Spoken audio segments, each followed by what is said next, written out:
Você já parou para pensar que dia comemoramos hoje? Caso não, nós refrescamos sua memória com o que dia é hoje.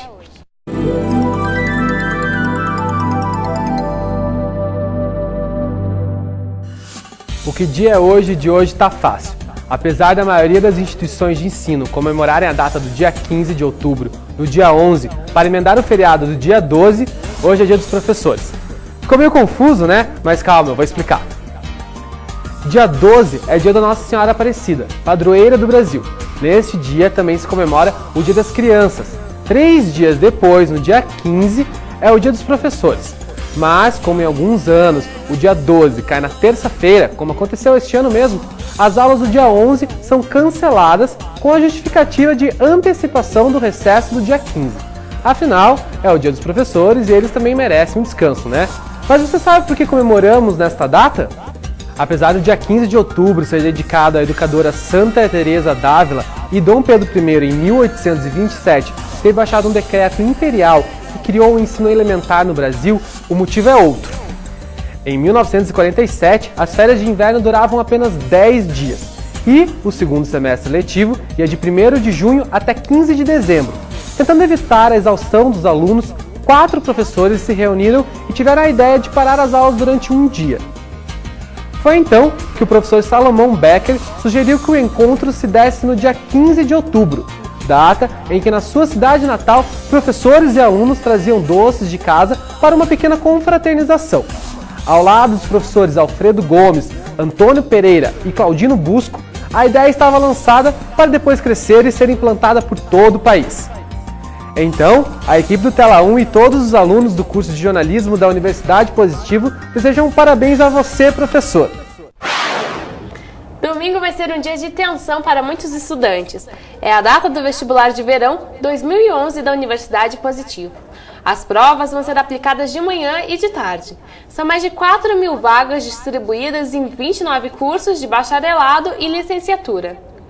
Os locais de prova são o campus Ecoville ou o Ângelo Sampaio. Os alunos devem ficar atentos ao local e sala em que devem comparecer. Para poder entrar, é preciso imprimir o cartão de inscrição. Para tirar mais dúvidas, entre no site www.up.com.br. A inadimplência dos consumidores brasileiros subiu pelo 5º mês seguido. Em setembro, o índice avançou 1,6% em relação a agosto. Foi a maior alta mensal em um mês de setembro desde 2000. Em relação ao ano passado, a alta na inadimplência foi de mais de 15%. Os dados foram divulgados hoje pela Serasa, empresa especializada em análise de crédito. E por falar em inadimplência, quantos pares de sapato você tem? Será que todos são realmente úteis? A entrevista a seguir vai tratar um pouco do assunto moda e sapatos. Até quando essa união é saudável? Veja a seguir com a repórter Camila Aragão.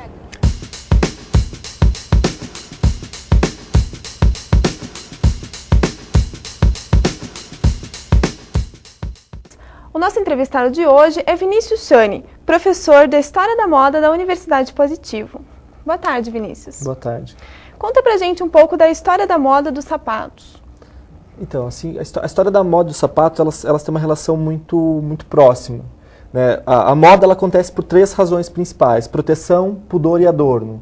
A partir daí, todo o ser humano foi produzindo elementos para que ele pudesse usar dentro desses 3 princípios, né? Há quem defenda a moda como pudor, há quem defenda como proteção, e há quem defenda essa relação do adorno como distinção social. Os seres humanos começaram a usar coisas e o outro imitava, e essa sequência da moda começa a rolar. A partir daí o sapato foi uma necessidade, né? O couro que eles usavam na caça começou a ser colocado para que eles usassem nos pés, justamente para proteger. E a partir daí a história do sapato vai se desenvolvendo. No Egito, todos os outros povos se adaptaram do sapato como um elemento fundamental para a sobrevivência, principalmente no começo da moda no Ocidente. E nesse sentido, essa história do sapato se desenvolve, então, como eu falava, sempre ligado a essa relação de necessidade. Depois desse princípio, chegando nos outros momentos históricos, na Idade Média, a gente tem ali na Grécia e Roma as sandálias, toda essa tradição da sandália.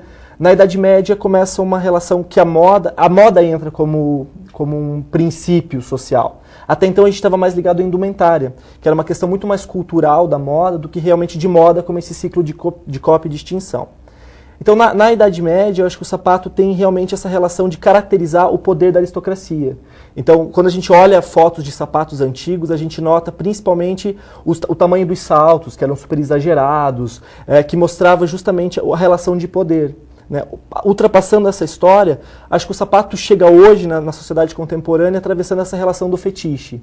Né? O sapato hoje ele tem uma relação muito próxima com as pessoas, né? Todo mundo veste o sapato e aí existe uma variedade enorme nesse segmento, mas muito ligado a essa relação do poder. Você identifica uma pessoa, você consegue se esconder através da roupa, mas o sapato acaba te identificando. Ele acaba mostrando quem você é. Né? Na história da moda, história do comportamento, a gente fala muito isso.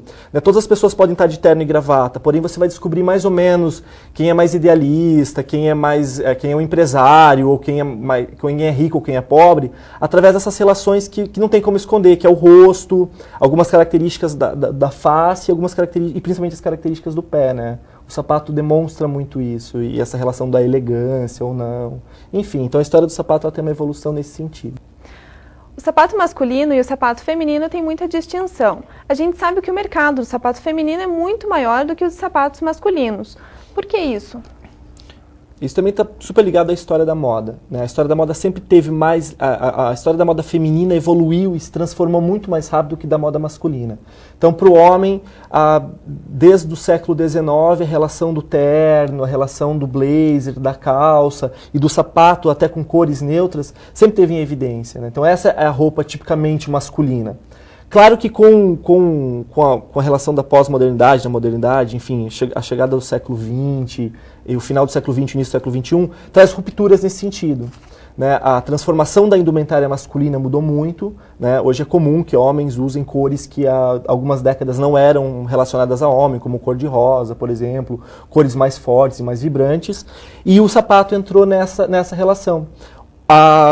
Agora, uma das tendências é as mulheres usar sapatos com formas de modelo mais masculino, por exemplo. Né? Hoje, nas vitrines das lojas, você já encontra as mulheres, né? O último São Paulo Fashion Week, o último Fashion Rio mostraram essa relação.